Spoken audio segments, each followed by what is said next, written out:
The Good Garbage podcast has been brought to you by Pakka. Pakka has been creating solutions in the food packaging, carry, and service space.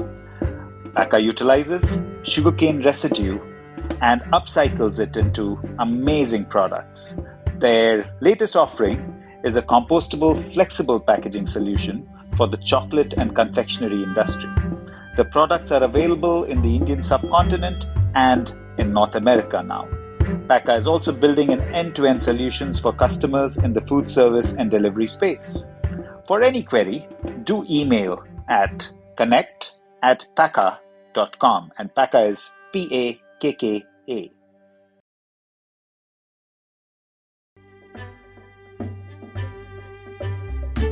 Good garbage to me means agri-waste because we think of it as waste. We call it agri-waste. But actually, it's so far from that. That's nature's cycle. It's going to go back into the earth. Hello. Welcome to the Good Garbage podcast. My name is Ved Krishna. My primary reason for existence has been to find ways to leave our wonderful planet cleaner. We will be speaking with material innovators, creators, and propagators to learn from them how we can build for scale and towards a regenerative future. Their stories will help us answer the big question, what is good garbage? Sian Sutherland, the co-founder of Plastic Planet and PlasticFree.com, was so enthralling with her ideas that we had to record a follow-up episode. There is so much to learn from her. I told her in a recent conversation that I need to book at least a 2-hour slot with her each time we speak because the conversation just sparks so many ideas. This episode mainly focuses on the 10 belief systems that the Plastic Planet espouses and also dives into how Sian is bringing solutions together. In case you have not listened to the previous episode, I would encourage you to also have a listen to that so that you have context to this conversation and are sure that you will be bowled over completely by Sian's ideas. Enjoy. Sian, thank you so much for taking the time and joining me again. That is such a pleasure, Ben. Really lovely to see you again. Great. So we covered a lot about your journey, about your funky escapades in different areas, and also a lot about the challenges with recycling. But then I was reading about these 10 beliefs that you've set up for the Plastic Planet. And I think each one of them is so well thought of. So I want to first ask you, how did these 10 beliefs come about? And then I would love to literally dive into each one of them and understand what you really mean by them. Yeah, I'm excited to hear. I think whenever people work with an individual or an organization, it's really helpful to have a fast track of what do they believe in, what do they stand for, what is their mission. And that's really what your website is meant to be, isn't it? It's the fast track to really get to the underbelly of what that organization is. So for us to create these 10 beliefs just felt like a real no-brainer in a world where there are a lot of organizations that you're not really clear. Do they have the right agenda? Are they out there perhaps as, merchants of misinformation and doubt? Because certainly in our plastic space, which is so directly connected to the fossil fuel space, it is something that is rife with misinformation. So I think when we wrote our 10 beliefs, it was just very simply for us to set out our stall so that people knew this is what we believe. If you like what we believe, then great, let's have a conversation. But if not, then we're not for you, and that's equally fine. Oh, that's wonderful. And I was just thinking about our own website as we are creating it now. And I'm going to take those words and, talk to our designers that, it is as you said, it's a fast track to what you believe, what your beliefs are. I think that's so well put. So starting with the first one, plastic crisis is a gift. What does that mean? So this actually was something that was given to me by an extraordinary gentleman, Jeremy Oppenheim, who runs a company called Systemic, who are a consultancy that work with a lot of the big multinational companies and governments, and they advise them on many areas, some of them around plastic, definitely around climate and resource use. And we interviewed him, and one of the things that he said to me really struck me, and that was that the climate crisis is a gift. And I'd never heard that framing before, that it's a gift. And he said, I'm really excited because we're the generation that get that tap on the shoulder to say, hey, you can fix it. And it struck me that actually that's a really great framing for the plastic crisis, because we talk a lot about the plastic crisis being a gateway to the climate crisis, a gateway to hyperconsumption, the raping of the planet, of 2 planets worth of resource every single year, all the things that plastic has enabled us to do, a gateway to a huge amount of toxicity, our use of chemicals, a gateway to us for us to continue to use fossil fuels, because of course if we wean ourselves from fossil fuels for energy, we also have to wean ourselves from fossil fuels for plastic, for materials, for fertilizers, for a lot of the different pharmaceuticals and things that we use fossil fuels for. So it struck me that expression of it's a gift, rather than it being, of course it's an aberration, of course it's a crisis, but think of it as that tap on the shoulder, that little, hey, you've gone down a toxic cul-de-sac in your choice of materials here. You could have chosen renewable energy, regenerative materials, and instead you chose fossil fuels, unsustainable, and all the pollution and the plastic and the other products that come with that. So I feel that it could be that tap that takes us back to that right choice at that fork on the road. So interesting that you say that. And then just before we hit record, I was telling you that I'm traveling in Guatemala right now.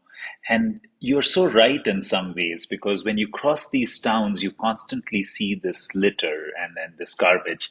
And of course, as a mercenary myself, it's such a hit again and again that okay, we need to do something about this. We need to do something about it. So in a way, you're right. But of course, we created that crisis as well. And that takes me to the second one, which actually connects to that climate crisis in solid form. Absolutely. So as we know, we can put the responsibility for a large part of the climate crisis at the feet of the fossil fuel industry. That's indisputed now. And then, of course, so what is the most famous byproduct from fossil fuels? The material of plastic.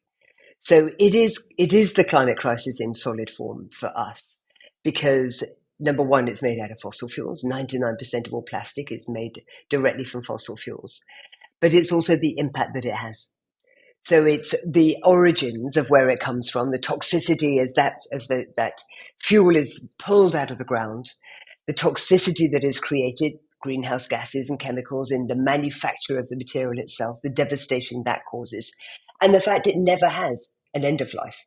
So when we look at these life cycle analysis, somebody said to me only yesterday, actually, we don't call it a life cycle analysis of plastic. We call it a death cycle of plastic, because of the impact that it has as every single stage of its journey, to the fact that every single piece of it exists on the planet today unless it's been burnt. And we all know where burning fossil fuels has got us. So I think it's a great phrase to say it is climate crisis in solid form, because it epitomizes so much. And when we go back to the thing I was just saying about hyperconsumption, it was, of course, the material that enabled us to pump out so much stuff that we could now afford to buy something, use it once and throw it in a bin. It broke that system.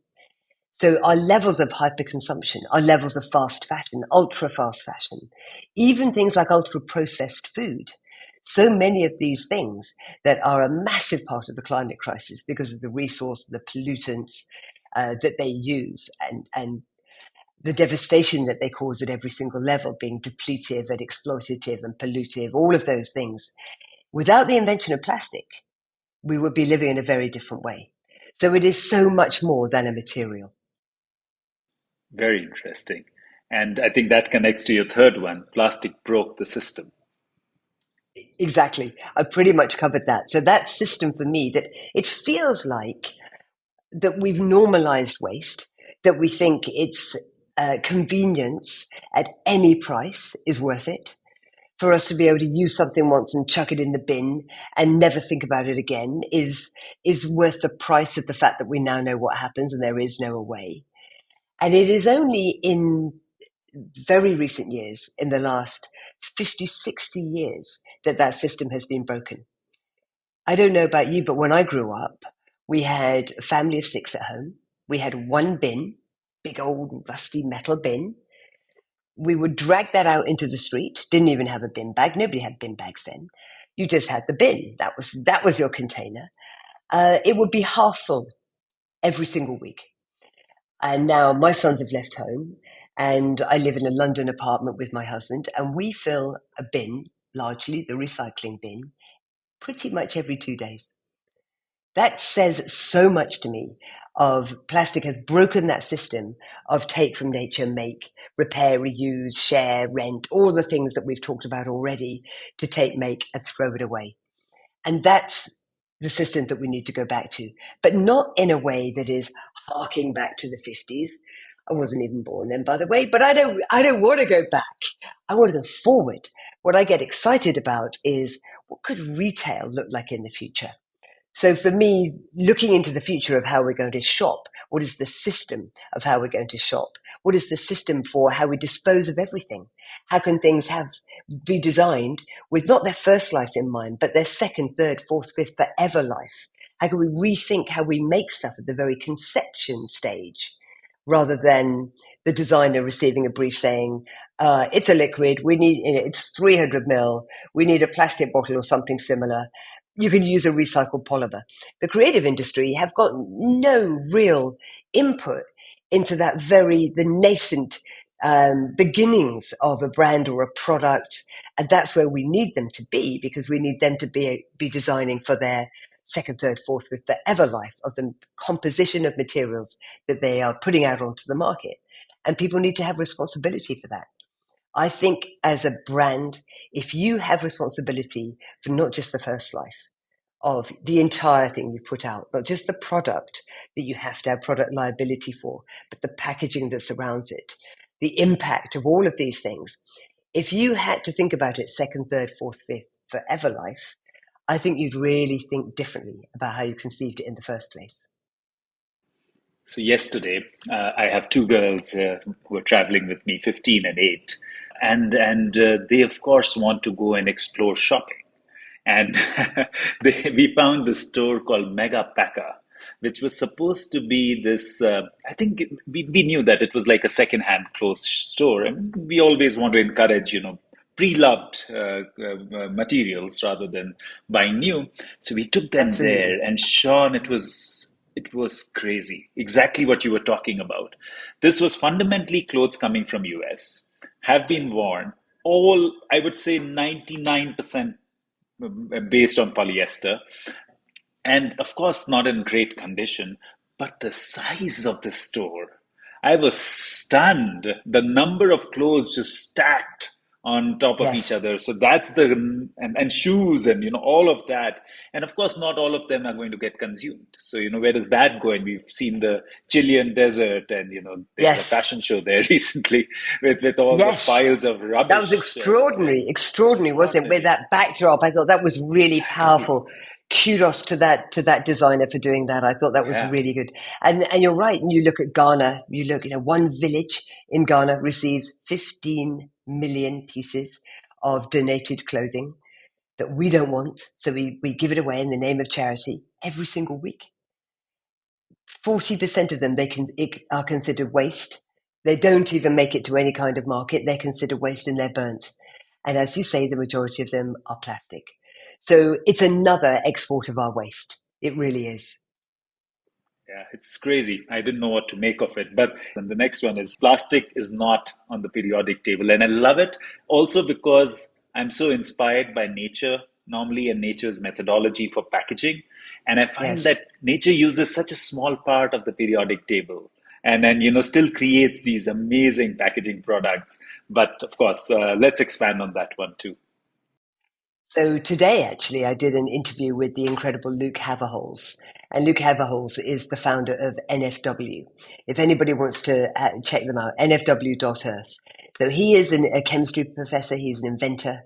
And what he was talking about is the abundance of nature, of the materials that nature knows how to take back. which are, a huge amount of that would be cellulose.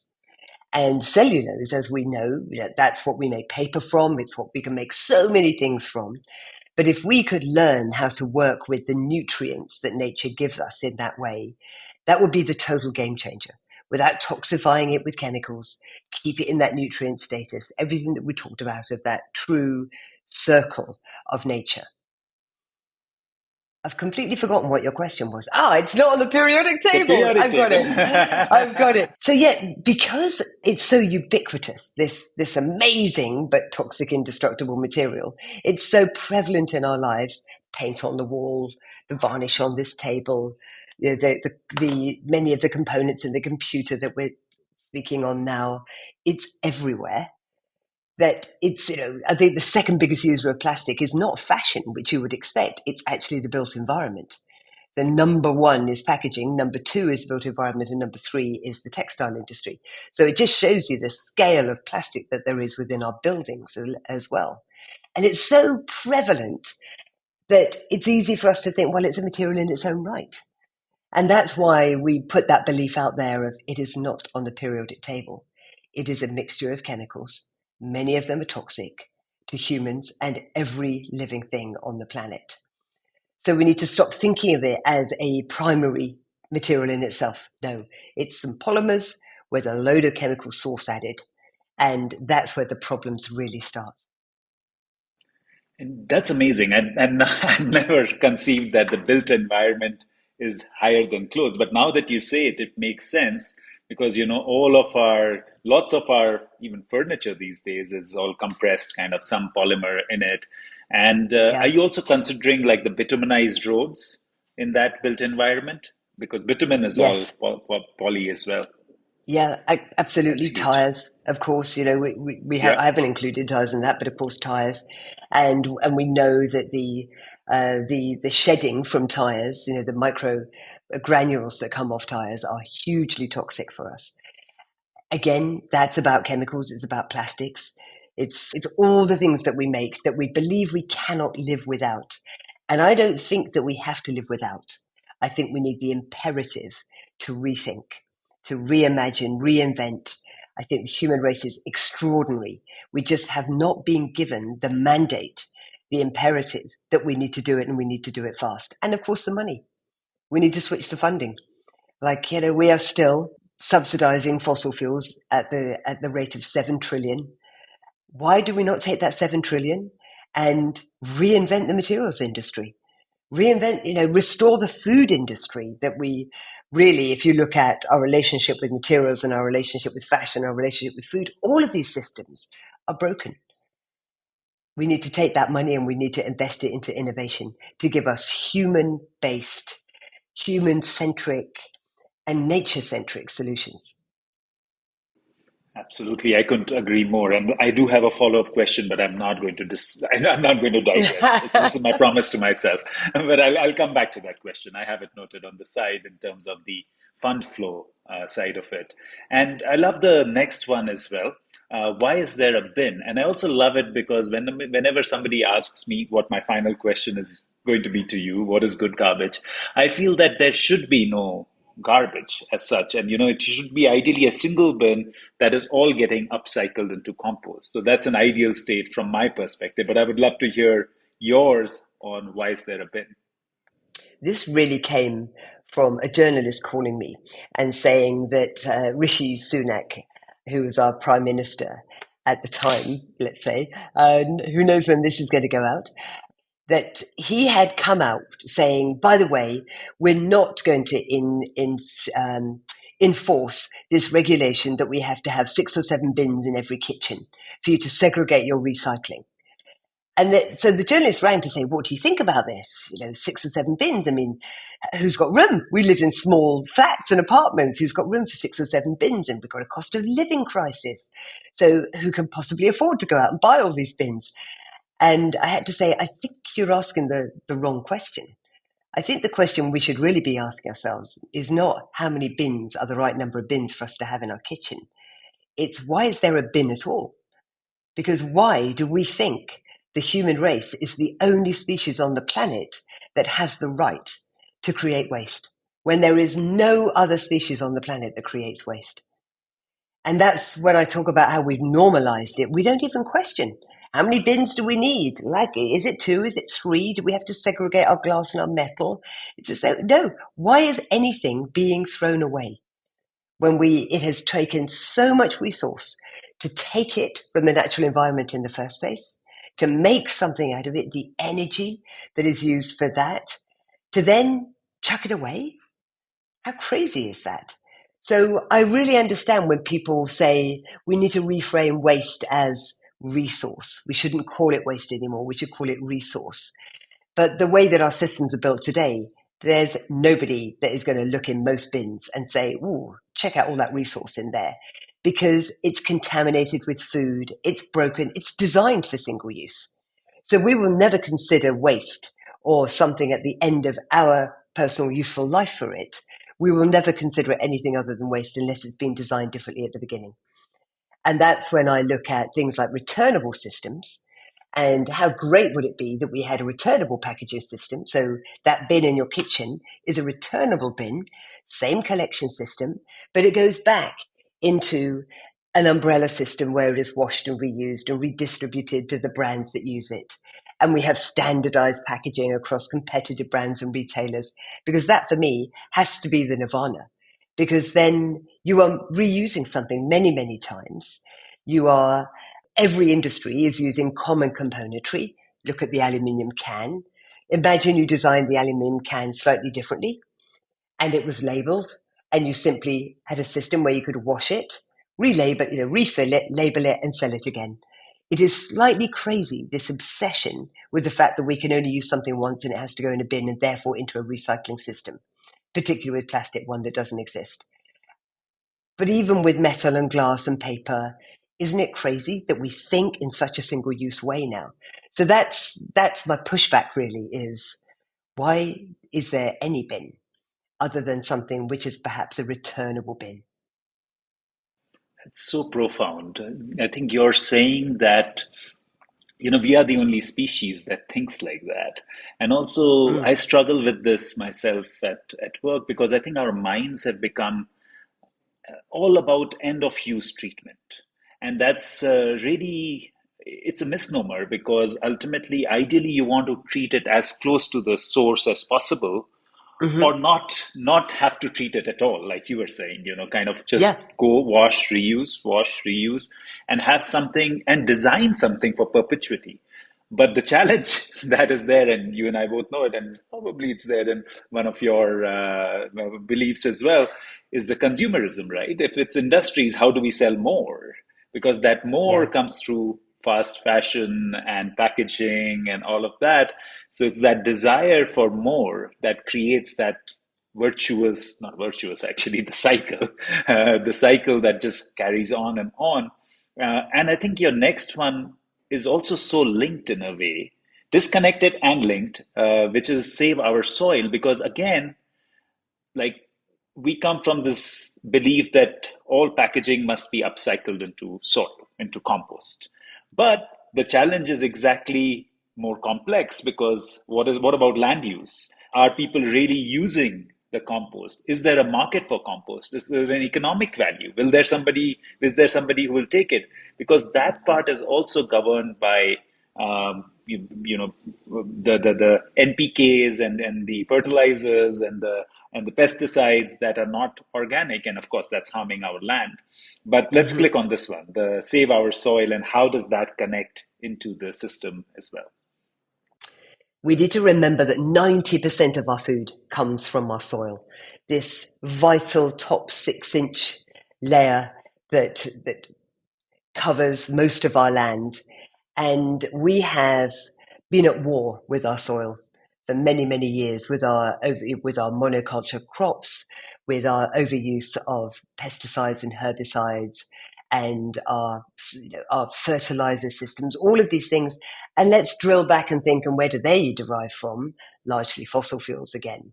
So we have created this dependency that we now need to fuel the soil, feed the soil for it to give us what we need, because we have destroyed the soil. We have stripped everything out of it. And plastic is a major contributor to that, because we now have plastic in rain. there is up to, how many times is it? It's up to 40 times as much plastic in our soil as there is in our oceans. And very, very few people talk about this. Wow. We don't think Yeah, about that's the amount. crazy. Yeah, because if you think, where does most of it come from to our ocean? It comes through the tributaries. It comes from the open landfill sites. It comes from the waste dumps. And so those microplastics and the small and the larger pieces of plastic are coming through the rivers. And the rivers also are feeding the soil. So I know that the other problem that we have is compost. And a lot of the compost that we are putting on our soils is contaminated with plastic. And I learned recently some extraordinary facts that after 20 years of, of urban composting, per hectare, we have 400 kilograms of microplastics, which is a phenomenal thought. And this equates to 80,000 plastic bags per hectare.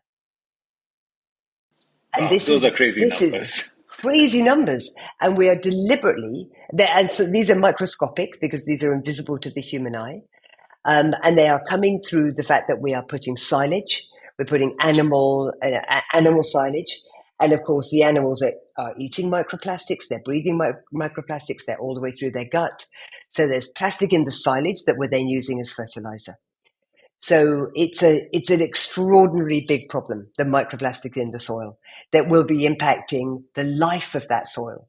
And one of the facts that I absolutely love from this extraordinary film called Kiss the Ground, I don't know if you've seen it. You've seen it, Yes, and I it's have. just Yeah, it's it just wonderful. makes you fall in love with soil.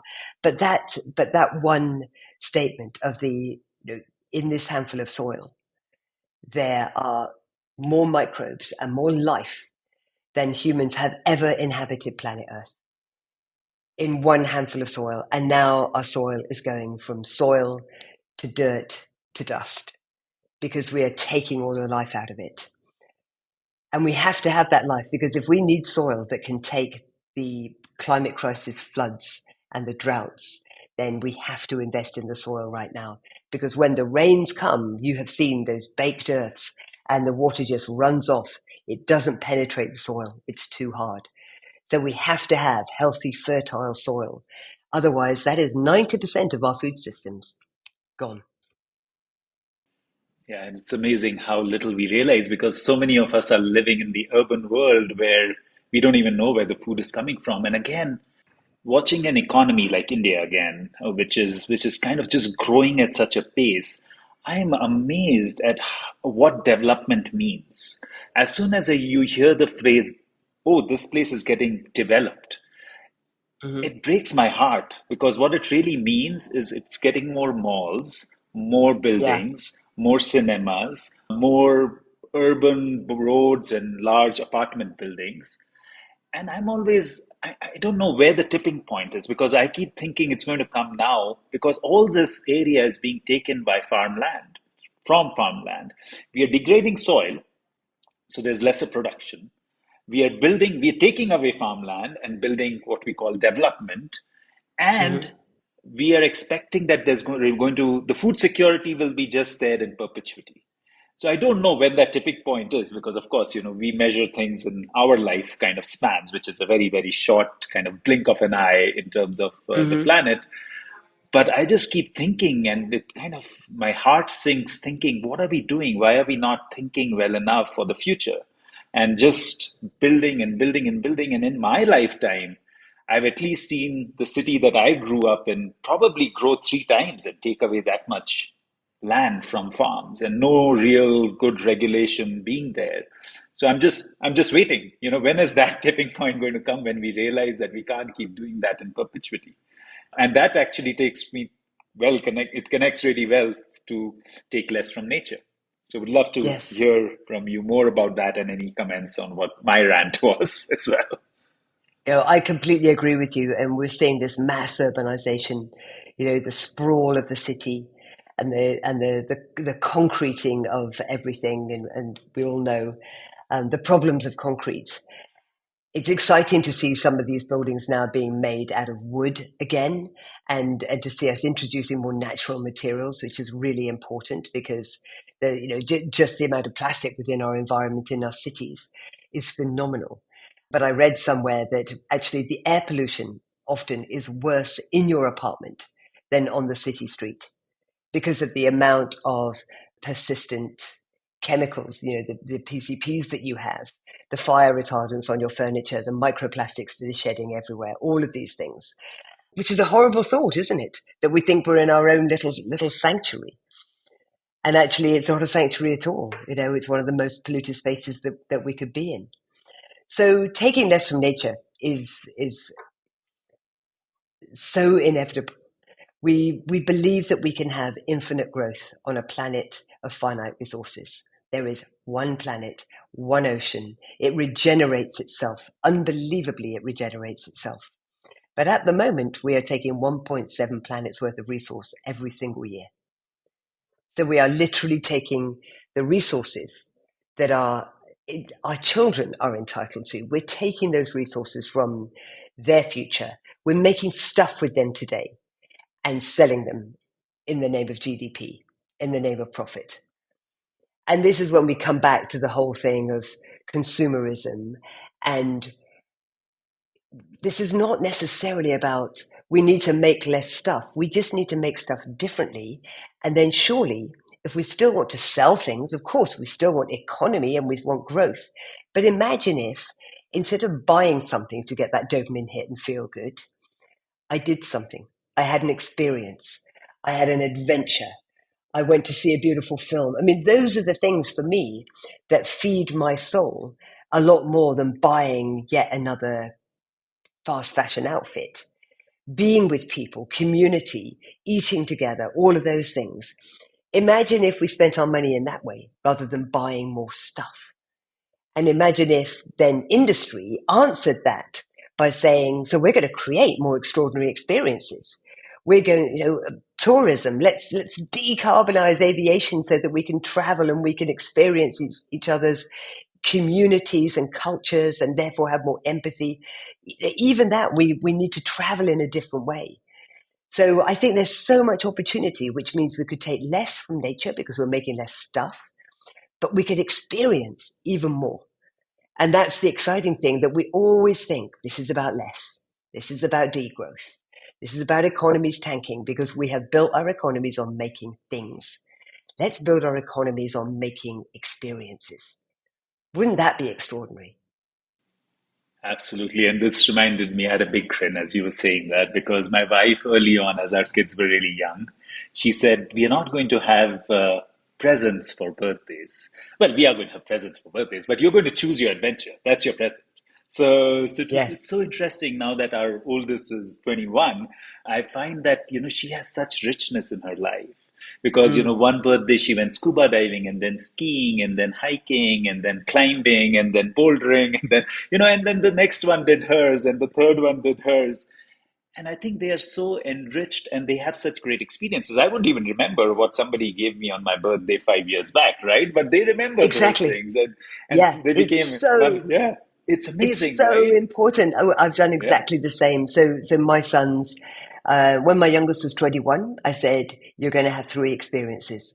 And luckily, his mum went on every one of his experiences. So I got very lucky. We are But we excited did too. We were amazing things. excited too. Yeah, we did amazing things. They were unforgettable. The bonds that gives to have those adventures together. And it doesn't always have to be about big things, of scuba diving, or it could be small things that could be so much. Because as we know as a parent, the biggest gift you could ever give your child is time. Oh, And we forget absolutely. that, Yeah. and Yeah. it's easy because we're so busy. We're so busy with building our careers and paying the mortgages and all of these things. It's really difficult to not remember that actually this is the most important thing. Yeah, and what you were saying, I'm going to comment on that also because yes, you're right. We did smaller things like our daughter who's now 15, but she just wanted to go and see a waterfall. So it was just that. Take me to a waterfall. I want to go on a train journey.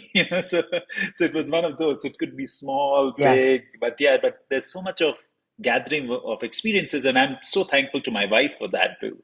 Also because the kind of person she is. Once I remember I was sitting with a friend and she was dealing in diamonds, and she said, "Oh, you must take a jewelry thing for your wife." And I was like, "My wife is going to kill me if I take diamonds for her."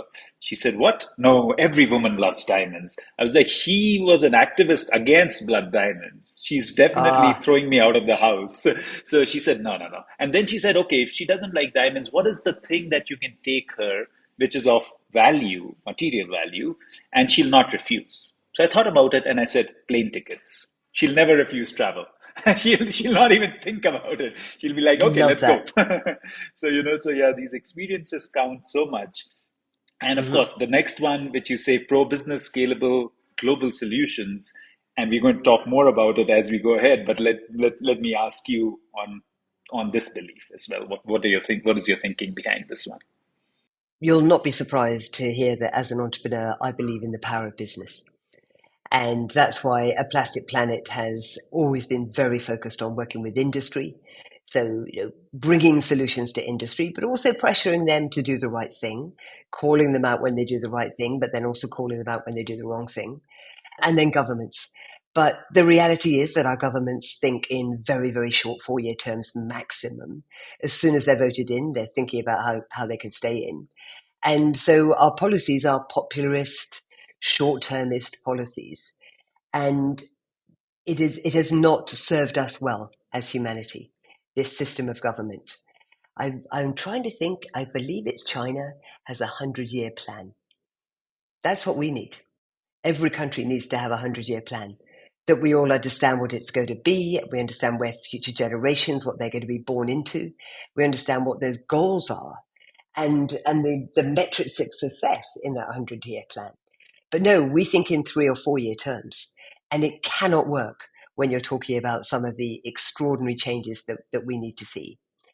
Business, however, can be more reactive, can drive things, and in most countries, governments do what business tells them to do because business is incredibly powerful because they are the money. And money speaks, and it speaks for policy, it speaks for everything, it speaks for law.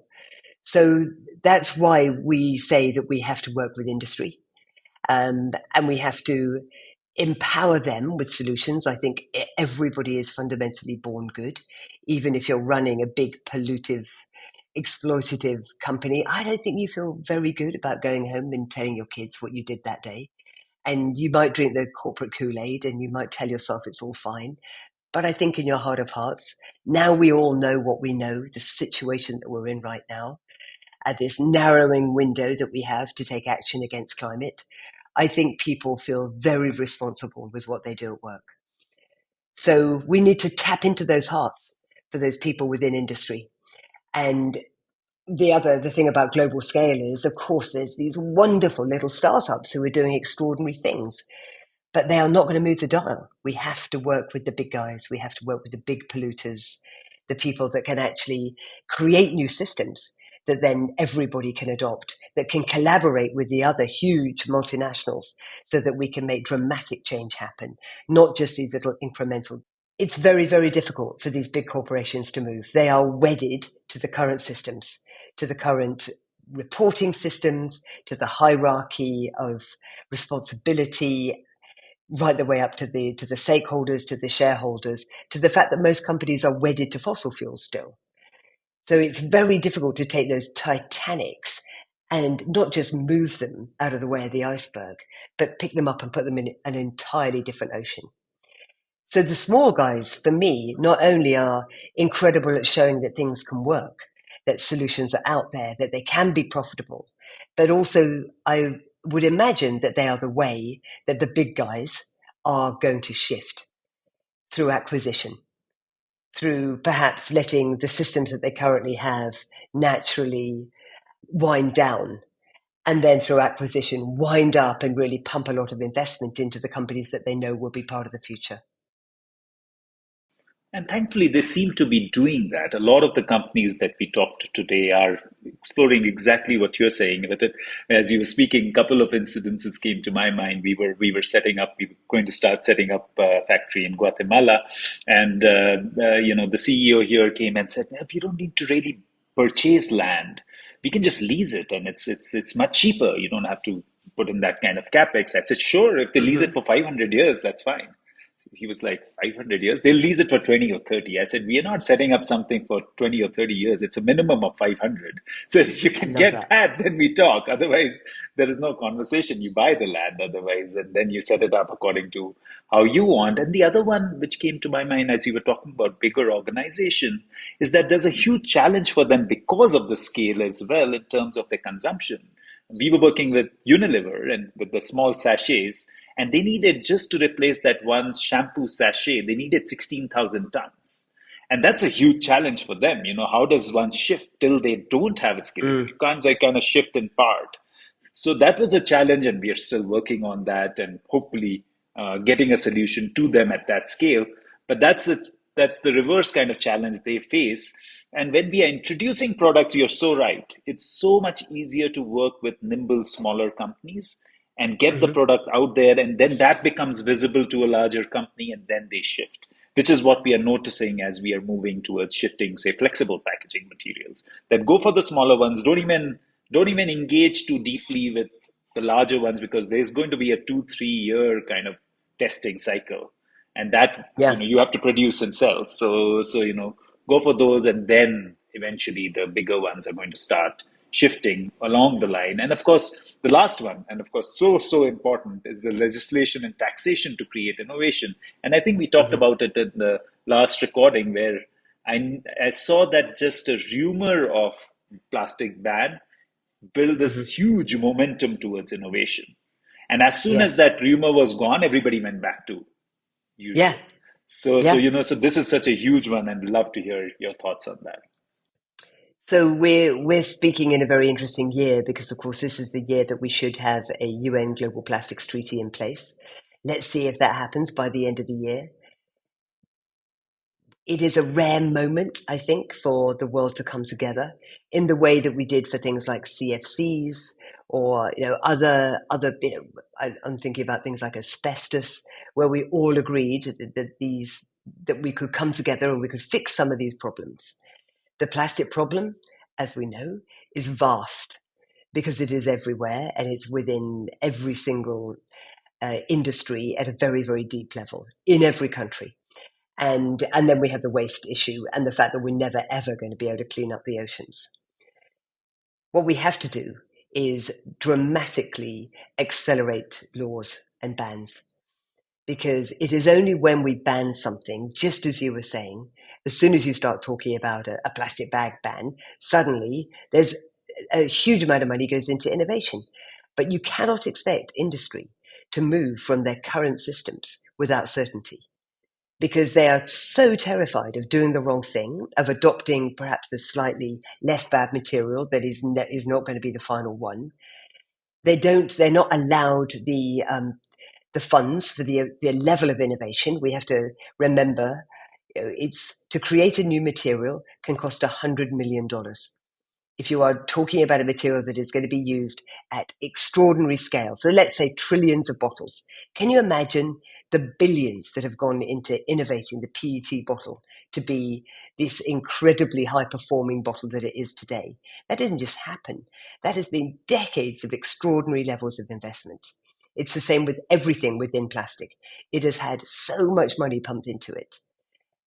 And here we have these tiny little startups who are using plant protein and algae and seaweed and cellulosic fibers and all these wonderful things and agri waste, trying to scrabble innovation budgets together really on a relative shoestring.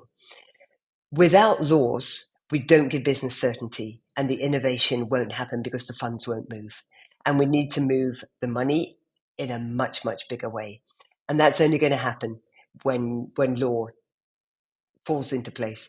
And the flip side of law for me is, of course, what's the other massive lever of change for industry and governments is risk.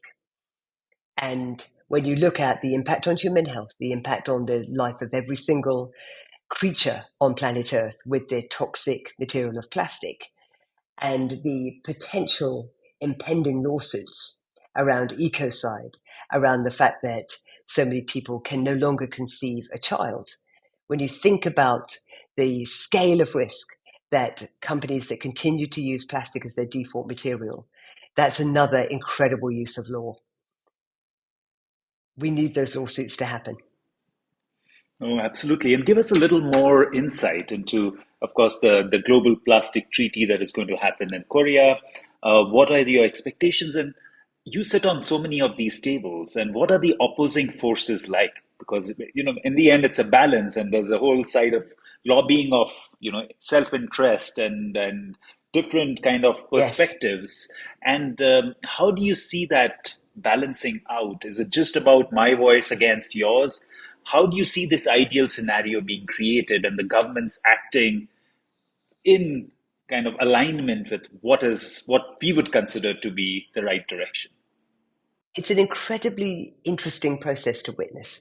And I've never been to a UN negotiation session before attending the INCs. And as you know, there are five. And I was at the second, third, and fourth INC.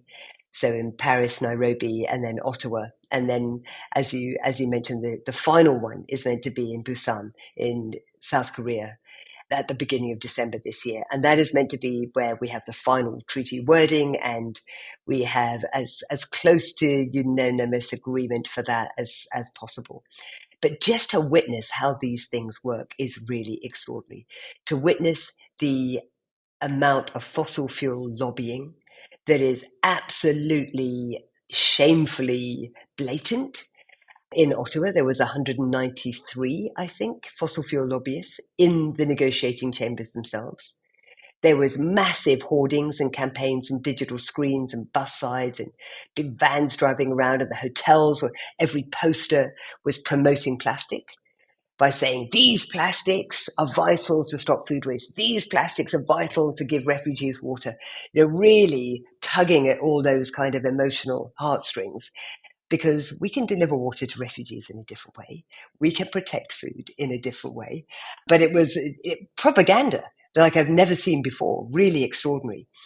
And then you look at the delegates, the negotiators for the delegate member states, of which there's 170, 180 countries attending as part of these negotiations. And my heart just goes out to them that they have to know so much about everything. And you have rich nations like Norway, who will have 30 or 40 science advisors, let's say, so that their negotiators can be pretty well educated on everything they need to know at every single level. And then you have the small island states of, let's say, for example, Palau, a member state. Their vote, I think, I forget how many people live in Palau, but it's a bare few thousand, let's say. Their member vote counts as much as the vote of America, the vote of Russia. So it's extraordinarily democratic in that way. But it also struck me, how can these small member states have access to the information that the big guys do? How can they not be subjected negatively to the lobbying by the fossil fuel industry? And then you have the treaty itself, and you have one group that are backing a high ambition treaty that is actually saying we need to consider human health, we need to consider the full life cycle of plastic from the minute it's extracted to its never-ending end of life. And we also need to consider a cap on primary plastic production. So you have several member state countries who have signed up to that high level ambition. You then have the low level ambition. And then there is even now a zero ambition treaty. And the zero ambition, as you can imagine, and the low ambition is backed by many countries who do not want to see this change happen. And they will inevitably be the oil producing nations. So Saudi, India, Russia, Iran, all of these are backing low to zero ambition treaties. So it's a really, really interesting thing to see how all of this happens. And where we are today is we have a 60 page treaty, over 60 pages. There are 3,000 bracketed words in those 60 pages, 3,000 bracketed words, which shows you how much work there is still to do. There are certain areas that are really not covered in nearly enough depth. At the beginning of this process, human health, full life cycle, and legally binding, they were the three things that everybody was so excited about. There's a lot of lip service to the first two, which is the full life cycle and it actually including the impact on human health. So I think we have a long way to go. But when I talk to people who know a lot more about these processes than me, they are not pessimistic.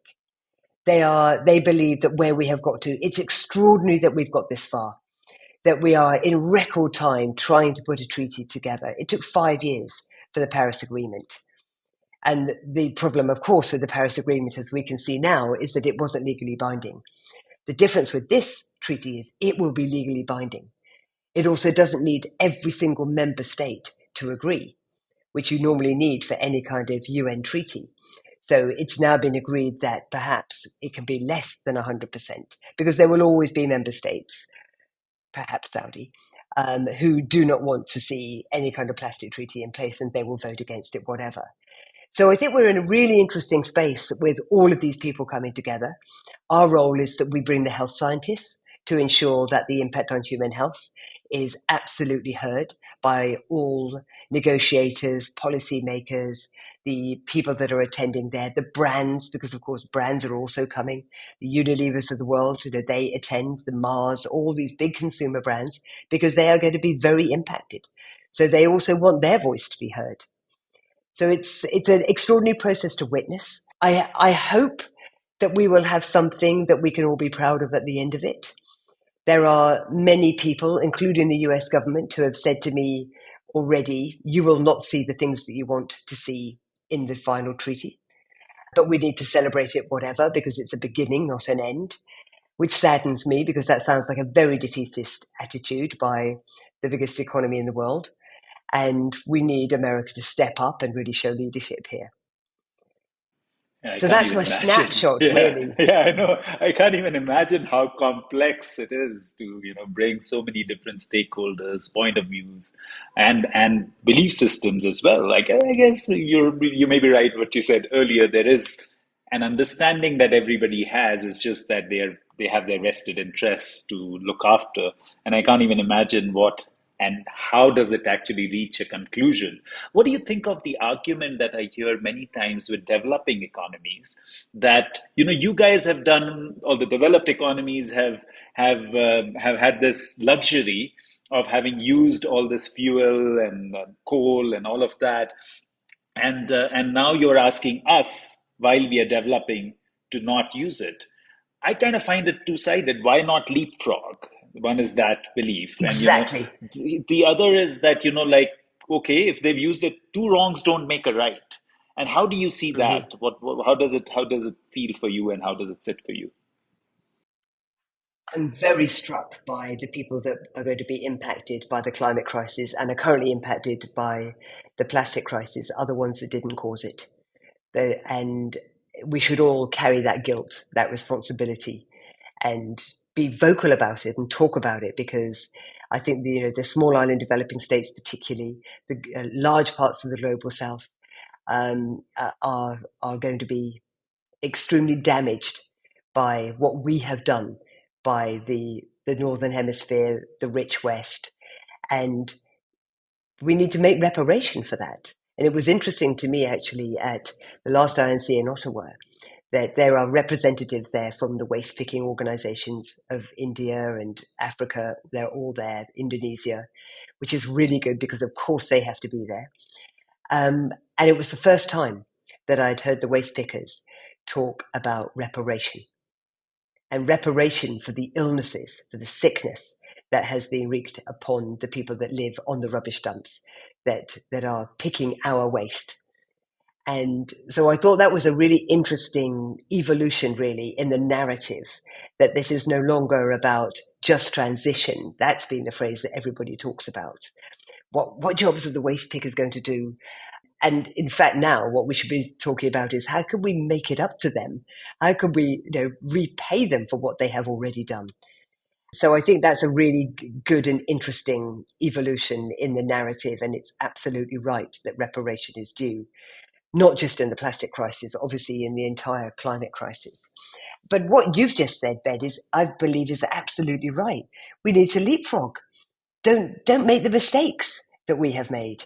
And it's fascinating to me when I look at China, and you look at China that 50% of the vehicles on the road are electrified. They're already making new kind of salt and iron ore based batteries so that they don't need all the rare precious metals. So they're already the thing about China that's so extraordinary is when they move because they don't have this pesky thing called democracy. So when they decide, clean green China, then they're going to do it.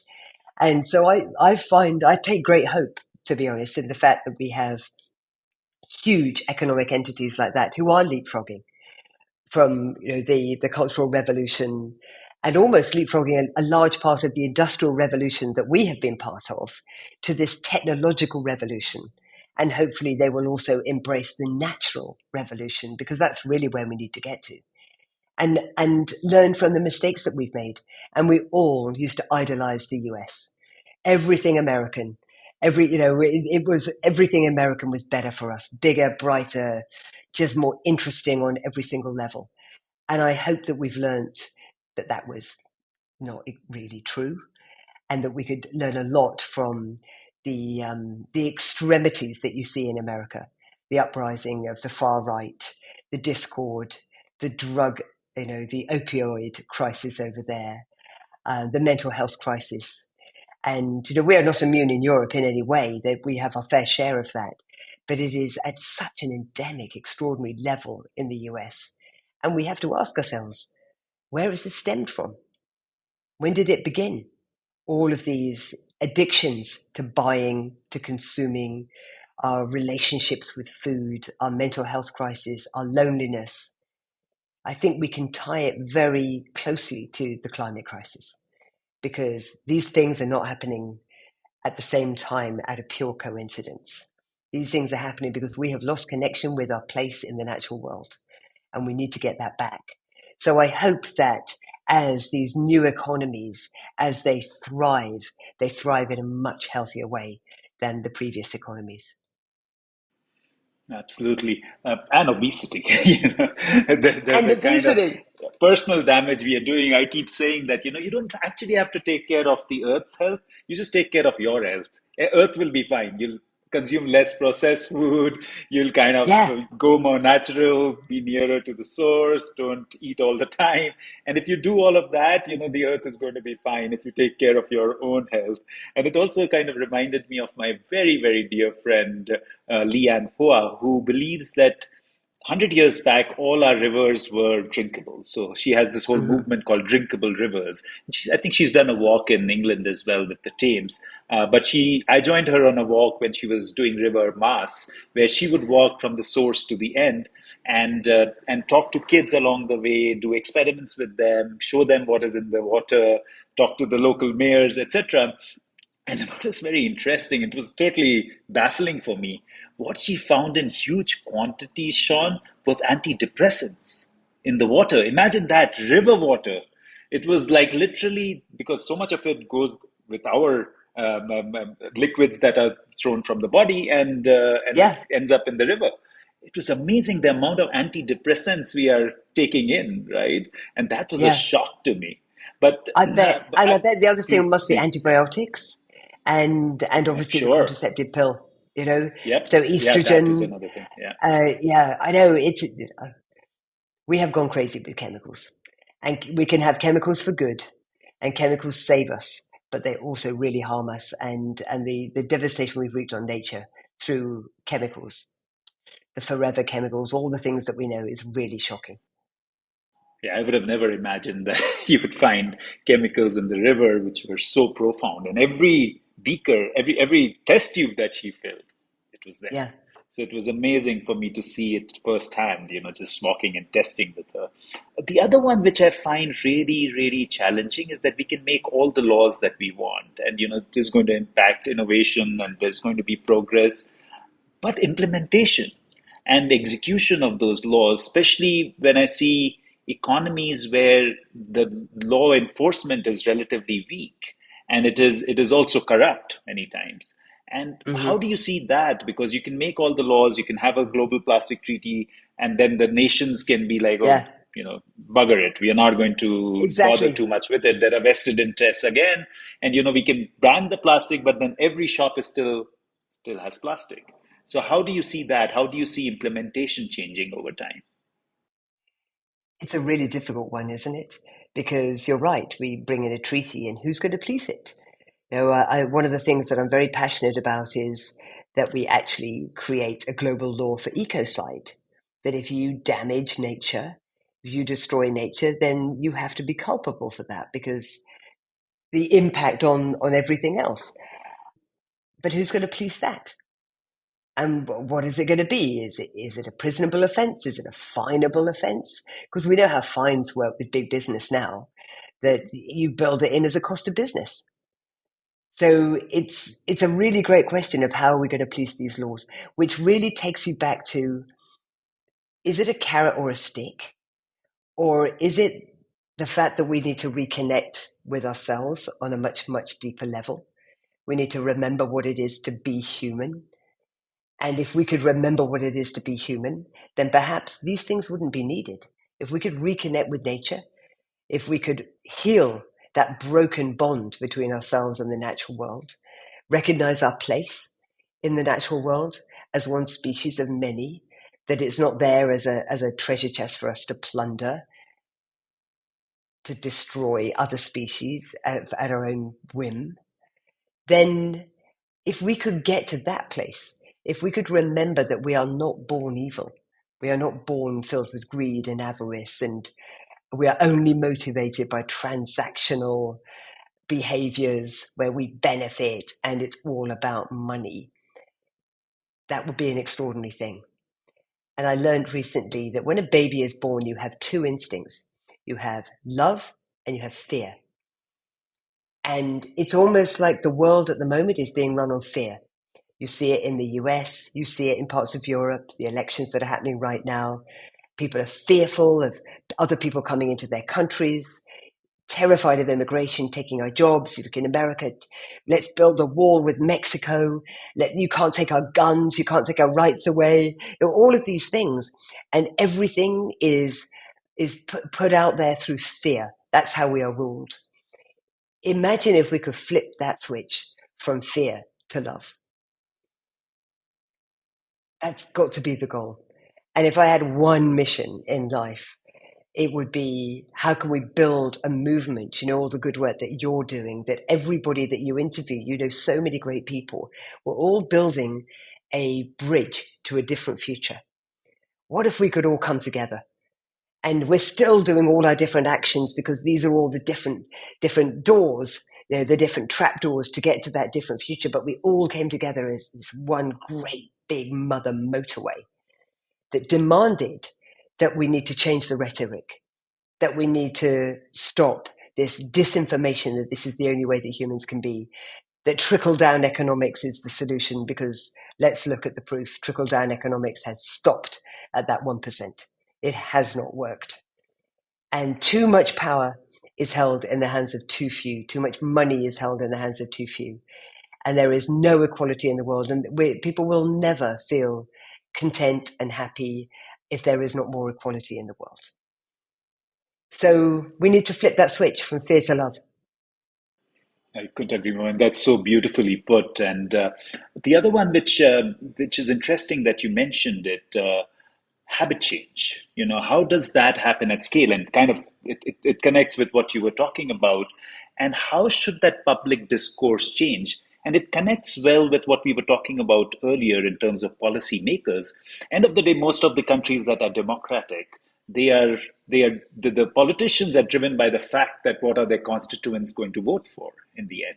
So if the Mm-hmm. public discourse shifts and the public thought process shifts, then there is a higher chance of the policymakers and their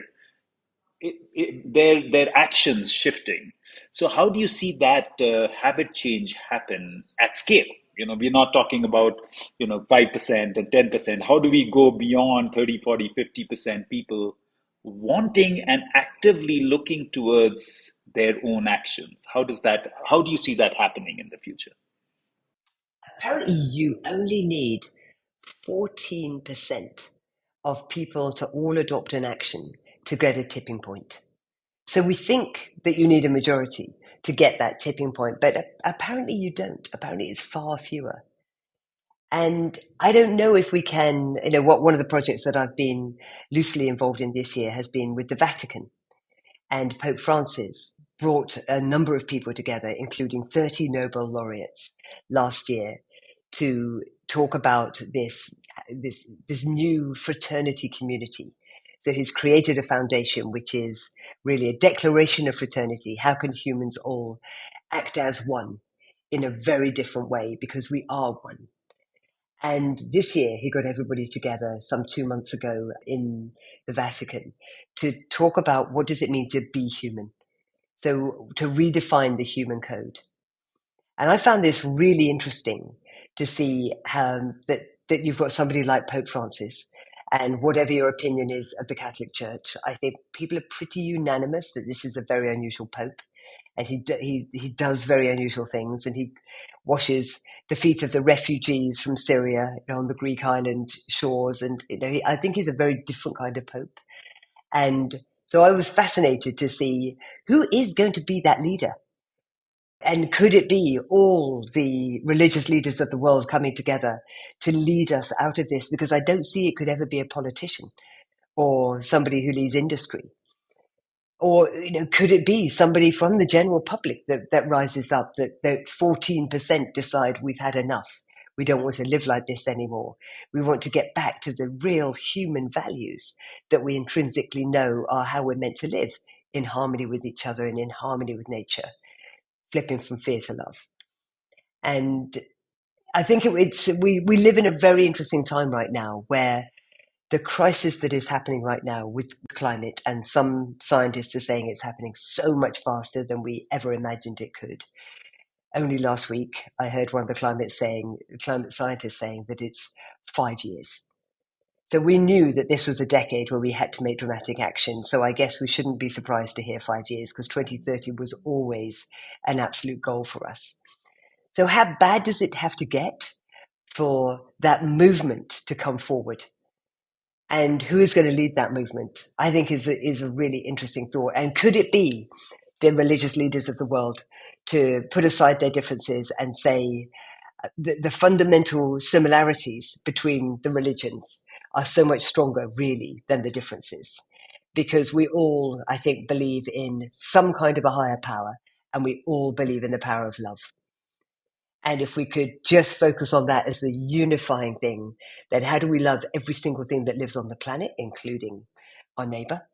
And how do we love the natural environment in a totally different way? And it's beautiful to hear the figure 14% was remarkable, actually. And I'm thinking about this as you were, and I was thinking about it as you were speaking, that you're right. In a way, it doesn't need an absolute majority. It needs a significant sum of people to be able to kind of move that, and everybody else kind of. There's so many of us who are fence sitters, and they'll move when that Yes. 14, Yeah. 15% kind of moves. And very, it's just a But we're scared to hilarious. be first. We're scared to, and it's True, understandable, true. because Yeah. we've been led to believe the current model of consumption is how it's meant to be. I interviewed recently an incredible guy who wrote a book called "The Day the World Stopped Shopping." He also wrote a book called "The 100-Mile Diet." Really amazing. J.B. McKinnon. He's a Canadian journalist and author. Highly recommend. And we had a whole call about consumption and this whole thing of the world giving up shopping and hyperconsumption, and the people who've opted out, the minimalists. And one of the things he said to me, because I said, you make me feel really bad about the stuff that I own, that I can't pack it into a small overnight case, that I own so much more than that. And he said, don't feel bad. Don't feel guilty. You are bred to be a consumer. From the minute you are born, you are bred to be a consumer. And what we need to do is breed differently. What we need to do is create a different normal so that it doesn't feel strange to be some kind of eco hippie, and you can keep all your waste in a jam jar and you wear nothing but hemp. Like, those people are considered extremists right now. They're considered a little strange. But actually, those people are the future. Those people are the ones that have it right. And what we need to do is create a new normal. And how do we create a new normal is you see it on social media everywhere. You read about it in the newspapers. You see it on the films. And this hasn't happened yet, of us portraying a different way of living, a different vision of what our future could look like, and normalizing it in such a way that it feels very inevitable that we're going to get there. We don't have that still. Yeah, but I also see that happening as you're speaking, more and more social media posts, more and more youngsters getting involved in this whole movement, especially the current generation, is so purpose led. I was going to say something that appeared, that a memory that came back to me as you were talking about religion and love. I come from a background of open seeking. My parents, particularly my father, was somebody who would just go and meditate with different people and sit, and that's my background. It's just very open that, Mm. but my wife comes from a organized religion which is extremely effective in its ways, and I was amazed because it's all based on volunteers. It's not a paid bishopry and that kind of thing, so it's people coming in and out, and I was like, wow, what if we could run businesses this way with that spirit Mm. that I want to contribute. So there was this lady one day at my wife's church. I asked her, how do you guys do it? And how do you get this zealousness of contributing towards this cause that you believe in? And she just looked at me straight in the eye and she said, guilt, indoctrination, and fear. I was like, oh, great. And my wife was like, do not listen to her. And it's so interesting that she was just blank. She was like, that's how you do it. You do That's that how in we your do it. business, you'll get it right.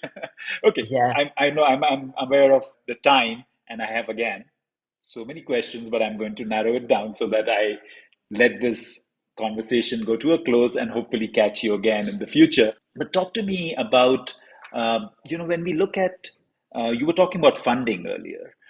So when I Hmm. look at the climate crisis, everybody is centered a lot on energy. They are centered a lot on mobility. But when it comes to packaging, it's the investment is relatively less, although the Hmm. waste is so visible.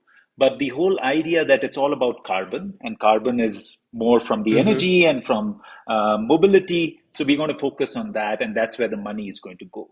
How does that narrative shift? How do we get more investment into the space of packaging and materials? How do you see that happening?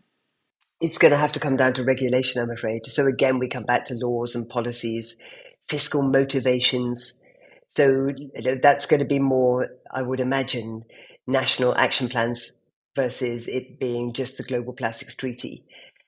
And then the other element is going to be that the hazard of the risk.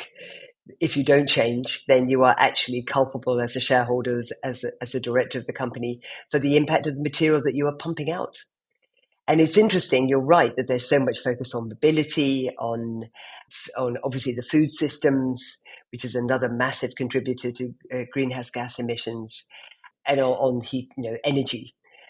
And plastic has not really been so strongly connected to the climate crisis because people think, well, it's light. It's a byproduct of the fossil fuel industry. So, because it's light, it's low in carbon. But actually, the plastics industry as a country is the fifth biggest emitter of greenhouse gas emissions, the fifth biggest. And it is set to treble. So you can imagine the scale of that. And they reckon now the predictions are that it will account for between 20 and 30% of our carbon allowance.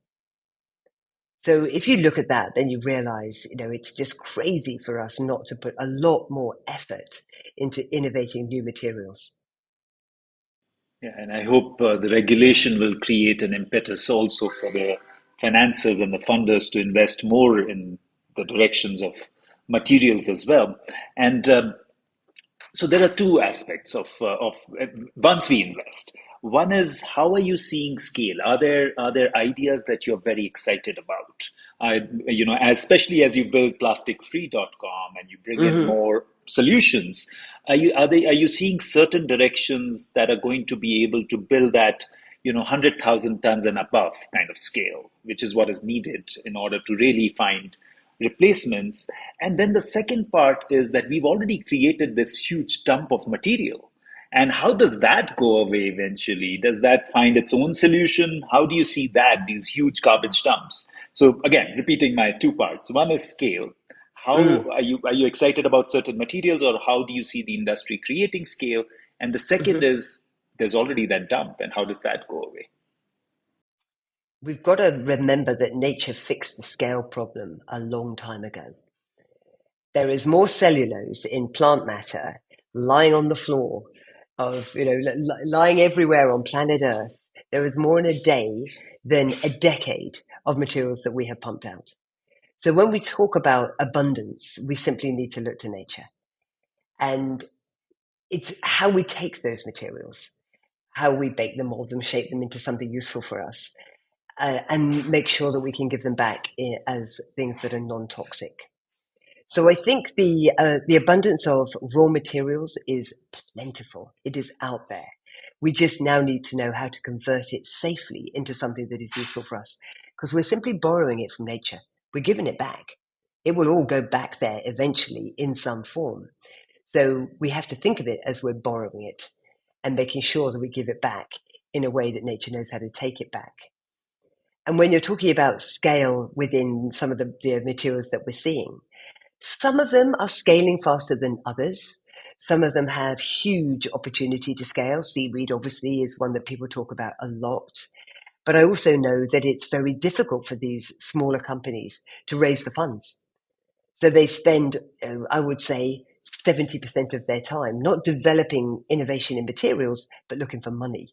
It has always been thus as an entrepreneur. So I can relate to that, but it really is frustrating to think what could they be doing if they spent 100% of their time with a much bigger bucket of cash to really accelerate innovation. And then the company I referred to earlier, NFW is scaling very fast, and they are looking at nature's abundant materials as their larder. So they're not a mono material; they're using many different materials. But the interior of all the new BMW cars will be using their materials. So that's a sizable um, uh, expansion already. They have 3,000 brands already in their sales pipeline.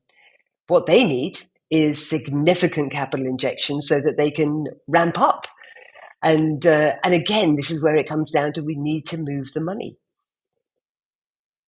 and governments can really help with that with fiscal incentives. If you are investing in a new material with this kind of potential to replace toxic and indestructible plastic, then you should be incentivized for that. Oh, that's wonderful. And the second part of my question about how are you seeing this huge dump of polymers Yes. that we've already put there? How does one get over Okay. that, even if everything was to shift today to Ra- more natural materials? Radical answer: don't recycle it. Don't fall for that chimera, for that myth, that we can just take that waste and we can recycle it into what? Something, that's going to be used a couple of times and put in the bin back into the broken system again. No, I think we need to burn it. So I think we should take that waste, we should convert it as safely as we possibly can, waste to energy, but do not think that that is actually the route going forward. And we can continue with the status quo of making things that are used for minutes out of a fossil fuel plastic, knowing that it's going to end up being incinerated and thinking that that's a circular economy. Of course it isn't. So I think that we need to take it out of the system. It's a toxic material. We just need to eradicate it. Super. And my final two, as much as you want, at some day, hopefully when we meet, I'm going to show you the number of papers I have in front of me and the number of questions that remain unanswered. Yeah. But I'll have to stay with that for now. So the final two.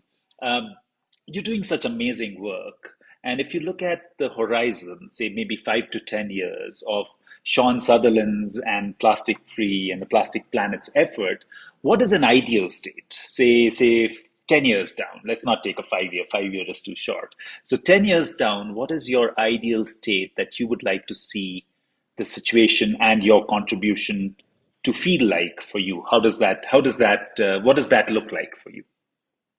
I would love to think that we could be a massive part of contributing to the biggest solutions out there. So when we look at things like a nutrient-based fiber bottle, trying to fix some of the biggest polluting products like, I don't know, tires, things like that. I would love us to be part of the catalyst, really, that brings together the innovators at all these different levels, the money, the brands, the governments, to really accelerate solving some of our most pernicious problems. The sachet, for sure. That's the one that drives me nuts.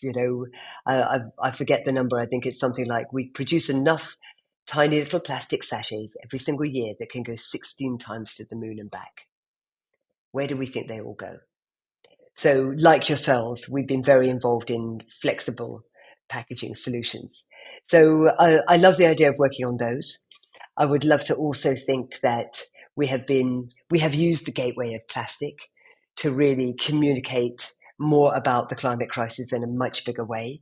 And as part of that process, we've perhaps been a little bit influential in helping people remember what it is to be human.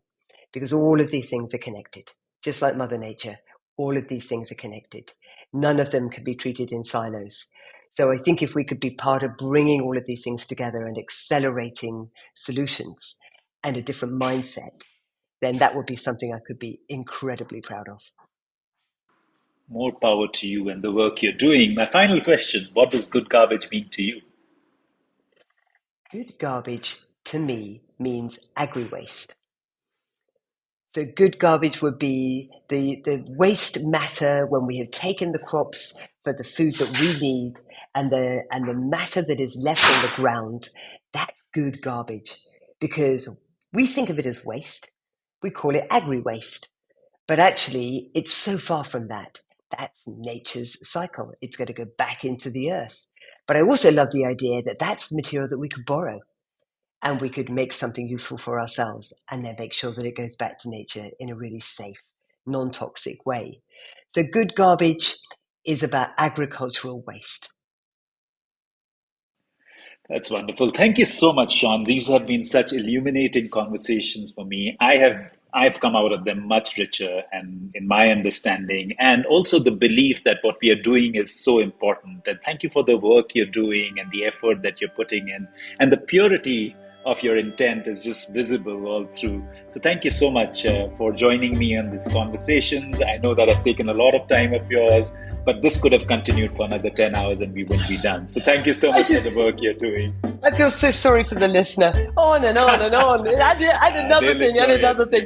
Oh, let's see. But Ved, seriously, thank you so much. Thank you for giving me so much time to really, expand on answers. That's really unusual. I don't normally get that opportunity. So that's been a real treat for me. And thank you for all the work that you're doing. And let's hope that perhaps we can do something together. I would really love that. Absolutely. Thank you for listening to the Good Garbage podcast. Follow us on social media to never miss an episode.